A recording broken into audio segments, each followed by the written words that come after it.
आयूं वरी आयो मिठो रमज़ान वा। रौनकूं आयूं वरी आयो मिठो रमज़ान वा। खूब रू खासो खुदा जो खास ही मेहमान आ। रौनकूं आयूं वरी आयो मिठो रमज़ान वा।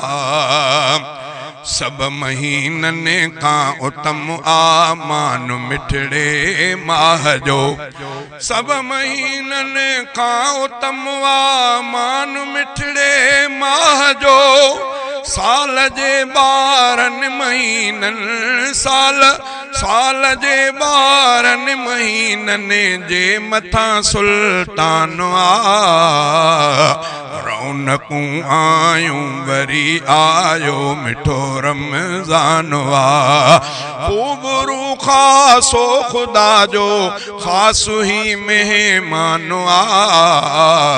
रौनकूं आयूं वरी आयो मिठो रमज़ान वा। हर डहाके जी फजीलत मुख्तलिफ हिन माह जी। हर डहाके जी फजीलत मुख्तलिफ हिन माह जी। बरकतुन ऐं रहमतुन बख्शिश संदो सामान आ। रौनकूं आयूं वरी आयो मिठो रमज़ान वा। खूब रू खासो खुदा जो खास ही मेहमान आ। रौनकूं आयूं वरी आयो मिठो रमज़ान वा। जिस्म जी ऐं रूह जी आ हर दवा हिन माह में। जिस्म जी ऐं रूह जी आ हर दवा हिन माह में। मोमिनन जे दिल जी राहत मोमिनन जे दिल जी राहत जो दिली दरमान आ। रौनकूं आयूं वरी आयो मिठो रमज़ान वा।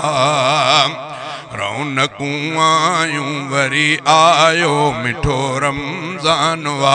खूब रू खासो खुदा जो खास ही मेहमान आ। रौनकूं आयूं वरी आयो मिठो रमज़ान वा। थे इज़ाफ़ो महबतुन में खास नेमत माह जे। थे इज़ाफ़ो महबतुन में खास नेमत माह जी। खुश मिजाजी बुर्दबारी खुश मिजाजी बुर्दबारी माह हिन जो मानो आ। रौनकूं आयूं वरी आयो मिठो रमज़ान वा। खास फर्जन सां निभायूं हर महीने जे अंदर। खास फर्जन सां निभायूं हर महीने जे अंदर। खास फर्जन सां निभायूं हर महीने जे अंदर। पो गुज़ारणो ज़िंदगी हा पो गुज़ारणो ज़िंदगी गुलशन वॾी आसान आ। रौनकूं आयूं वरी आयो मिठो रमज़ान वा।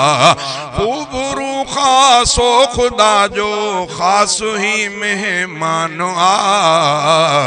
रौनकूं आयूं वरी आयो मिठो रमज़ान।